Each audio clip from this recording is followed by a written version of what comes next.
आज की कहानी विषय है होली।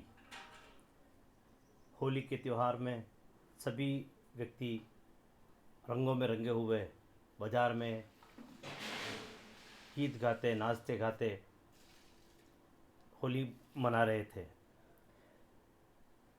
मार्ग में सुरेश अपने मित्रों के साथ वहाँ से निकल रहा था।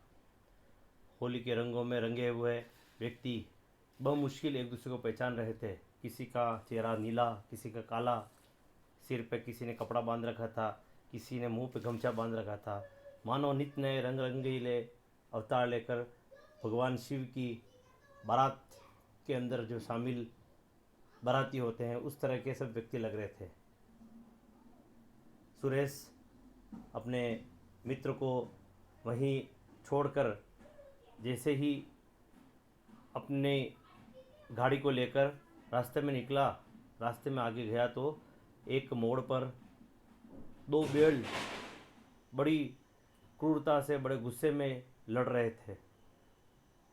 सुरेश ने अपनी गाड़ी को एक तरफ रखकर और एक कोने में वो खड़ा हो गया। तभी अचानक एक बैल बितक कर एक आते हुए राहगीर को सिंगों से उछालकर लगभग 3-4 फीट की दूरी पर एक पट्टी के ऊपर पटक दिया और मानो दोनों बैल एक दूसरे के झगड़ा छोड़कर, और वो जो राहगीर आया था संभवतः तो उसका रंग या उसकी वेशभूषा, उसके चेहरे पर काला और नीला और लाल 3 तरह के रंग लगे हुए थे उस व्यक्ति के, और सिर के ऊपर एक गमछा बंधा हुआ था।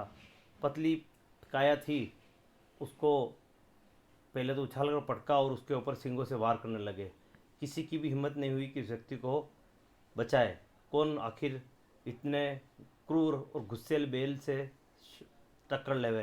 पर सुरेश ने जब उस व्यक्ति को देखा कि अगर किसी ने रोका नहीं तो यह बैल इस व्यक्ति के प्राण ले लेंगे, उसने अपनी जान को जोखिम में डालकर वह उतरा और वहीं पास के में एक बाल्टी पानी की पड़ी हुई थी। उसने वह पानी भरकर उस बैल के ऊपर डाला। बैल के ऊपर मानो कुछ असर नहीं हुआ। उस समय ना जाने उन बैलों के ऊपर कौन सा भूत सवार था। वो सींग और मुंह से उसको व्यक्ति को फेंटी लगाए जा रहे थे। सुरेश दौड़ कर गया और उस जो नीचे हुए गिरे हुए व्यक्ति के, जिसका जो पहले कलर से रंग से भरा हुआ था वह खून से लथपथ था, उसके शरीर पर कई जगह घाव पड़े हुए थे और वह बेहोशी की अवस्था में आ गया था। सुरेश ने जो बैल सिंग मार रहा था उसका सिंग पकड़ा और ना जाने कौन सी उसके अंदर ताकत आई, उसने सिंग को जैसे ही उसने झटके से घुमाया तो वो बैल जो मार रहा था वह अचेत होकर नीचे गिर पड़ा। नीचे जैसे ही गिरा वह गिरते उठा और उठकर जो दूसरा बैल था उसको सिंग से मारने लगा। इस मौके को देखकर सुरेश ने जो व्यक्ति जमीन पर गिरा हुआ था बेहोश की अवस्था में उसको तुरंत उठाया और एक राहगीर जो गाड़ी लेकर चौपाया वाहन से निकल रहा था उसको पकड़ा और गाड़ी में उसको डालकर वहाँ से चिकित्सालय में भर्ती कराने गया। चिकित्सालय ने डॉक्टर ने पूछा कौन व्यक्ति है, उन्होंने कहा क्या पता कौन है, इसको बैलों ने इसको बुरी कदर से मारा है और मुझे पता नहीं ये कौन है, आप बताने की स्थिति में नहीं, आप तो भर्ती करें हैं। और फॉर्मेलिटी जो काउंटर पे करते हैं, सुरेश ने अपना नाम और फ़ोन नंबर लिखाया और अपने घर पे चला गया। घर जाकर अपने घर परिवार वालों को उसने पूरी ये जानकारी दी कि आज किस प्रकार का घटनाक्रम हुआ था। परिवार वालों ने कहा कि आपने बहुत एक नेक काम किया, एक व्यक्ति को मरने से बचाया, सच्ची होली आपकी यही है, आपने एक व्यक्ति को बचाया। सुरेश सोच रहा था कि सुबह स्नान कर और सुबह वापस जाकर पूछूंगा हॉस्पिटल में उस व्यक्ति का हाल क्या था, क्या रहा। सुरेश दूसरे दिन हॉस्पिटल जाने की सोच ही रहा था कि कोई आवश्यक कार्य उसके व्यवसाय का आ गया तो वह उस कार्य के लिए निकल गया और सोचा कि जाऊंगा, शाम को आऊँगा या कल दूसरे दिन जाऊंगा मिलने। वह रात उस दिन जा नहीं सका। दूसरे दिन प्रातः वह चाय पीकर नाश्ता करके सोचा कि आज पहले हॉस्पिटल जाऊंगा, उसके बाद ही मैं अपने कार्य पर निकलूँगा। उस व्यक्ति की अवस्था कैसी है, क्या है उसका हाल। जैसे ही यह सोच रहा था कि घर उसके दरवाजे की घंटी बजी। घंटी को की आवाज़ सुनकर सुरेश गया और सुरेश ने दरवाज़ा खोला। सामने जिस व्यक्ति को देखा तो देखते आश्चर्यचकित रह गया। उसका एक परम मित्र जो बचपन से उसके साथ रहा और किसी कारण से, किसी मन के विभेद के कारण उस व्यक्ति ने उसके घर पे, सुरेश के घर पे आना छोड़ दिया था। वह आज उसके सामने खड़ा था। सुरेश सोच रहा था कि आज मैं जाने हॉस्पिटल आज भी संभवतः जा नहीं सकूँगा।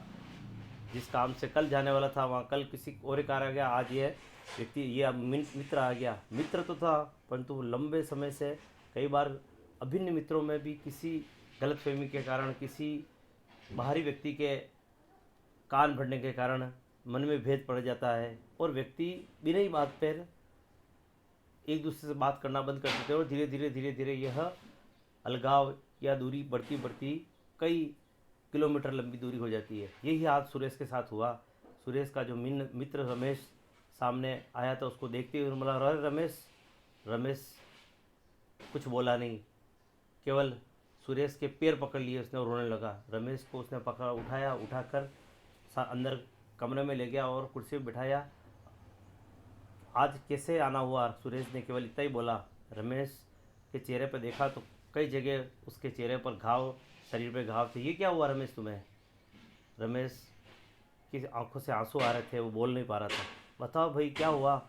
इतने सालों के बाद तुम आए, तुमने मेरे घर पे आना क्यों छोड़ दिया? मुझे पता नहीं, मेरी तरफ से तो कोई कारण नहीं रहा तुमसे दूर होने का। आज तुम आए हो और ये क्या हुआ?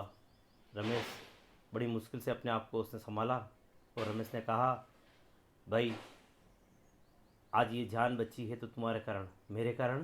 क्यों? उन्होंने बताया कि कल जिस अनजान व्यक्ति को तुमने परसों होली के दिन 2 बेलों से बचाया, वह व्यक्ति मैं ही था। तुम? रमेश? रमेश को आश्चर्य हुआ, सुरेश को आश्चर्य हुआ कि जो व्यक्ति दाढ़ी बड़ी हुई थी, सिर पर पट्टी बंधी हुई थी और रंग से रंगा था, बहुत मुश्किल पहचान में आ रहा था, उसको ध्यान से जब देखा तो पता चला कि हाँ ये तो वही रमेश ही था। पर उस समय बरबस उसके ध्यान में रहा नहीं। रमेश ने कहा कि भाई बिना किसी कारण के मन के कुछ कमजोरी और कान के कच्चे होने के कारण मैंने कुछ लोगों की बातों में आकर मेरे अभिन्न मित्र के ऊपर शक किया। मेरा मित्र जो एक राहगीर, जिससे किसी को लेना देना नहीं, जिससे उसका कोई लगाव नहीं, उसको उठाकर चिकित्सालय पहुंचा सकता है, वह मित्र कभी गलत धोखेबाज नहीं हो सकता। इस कारण मैं आज आया हूँ और तुम्हारा ये जीवन है, आज के बाद तुम्हारा ऋणी रहेगा। बस इतनी बात हुई। सुरेश ने बोला, अब तुम बोलो मत और आओ गले लग जाओ। दोनों मित्र गले लग गए। यह होली 2 मित्रों को मिलाने वाली होली है। बस यही इस कहानी का सार, कहानी इतनी थी। सार में समझ सकते हैं कि कई बार व्यक्ति अपने जीवन में छोटी छोटी अनचाही बिन बात पर एक दूसरे से अलग हो जाते हैं और मन में एक गिठान बांध लेते हैं। हम सभी को बड़ा मन रखना चाहिए, जो मन के भेद है बात करके दूर करने चाहिए। अपनी दोस्ती, अपने संबंध, अपने रिश्तों को दाव पर नहीं लगाना चाहिए और मिलजुल कर रहना चाहिए। यही इस कहानी का संदेश था। आशा है आपको अच्छी लगी होगी। इसको आप सुने, अपने मित्रों को सुनाएं। नमस्कार।